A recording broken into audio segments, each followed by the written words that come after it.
Army, and 5 others for conspicuously meritorious and valuable achievement as the members of the 22nd Joint Peace and Security Teams operationalized by the Joint Peace and Security Committee during the successful decommissioning program Phase 3 of MILF combatants and weapons.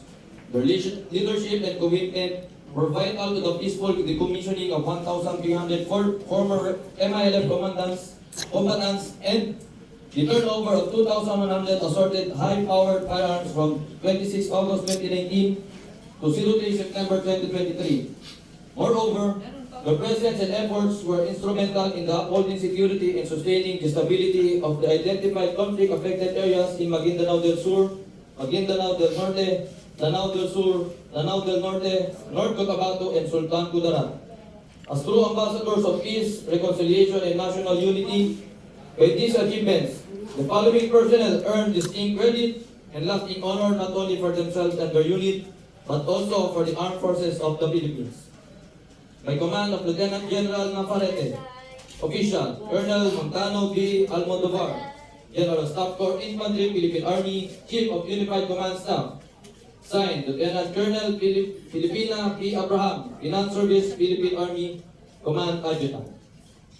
May we request Brigadier General Samuel G. Yuke, Philippine Army, the Brigade Commander of the 102nd Infantry Igsoon Brigade, Philippine Army, to award the Bronze Medal Dawat sa Kaunlaran and Disaster Relief Rehabilitation Operation Medals to be assisted by the member of the Government of the Philippines Joint Peace and Security Committee, Colonel Roberto H. Huet, retired. Another award. Pursuant to General Orders Number 958 dated 07 July 2025, the Disaster Relief and Rehabilitation Operation Ribbon is hereby awarded to GPSD Mange H. Jain and 12 others for conspicuous performance and unwavering dedication as members of the Joint Peace and Security Committee during the successful execution of rescue, relief, and rehabilitation operations in response to the devastation caused by the southwest monsoon intensified by Typhoon Karina from 23 to 25 July 2024, acting as facilitators, implementers, and core members of the unit's humanitarian assistance and disaster response efforts, and in close coordination with operational control units. Said personnel swiftly and effectively carried out life-saving rescue missions, organized the packing and distribution of essential relief goods, and delivered vital supports to the communities in the special geographic areas of the Bangsamoro Autonomous Region in Muslim Mindanao.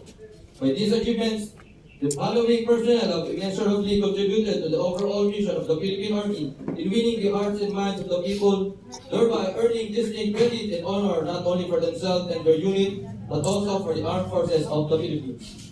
By command of Lieutenant General Navarrete, Official Colonel Montano B. Almodovar, General Staff Corps Infantry, Philippine Army, Chief of Unified Command Staff.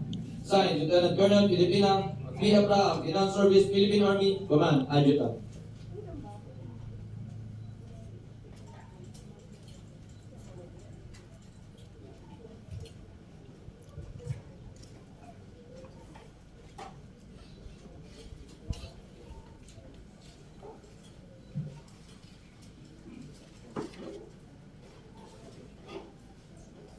Thank you, Brigadier General Yuke and Colonel Huet. You may now take your seat. Let us now proceed with the reading of the citation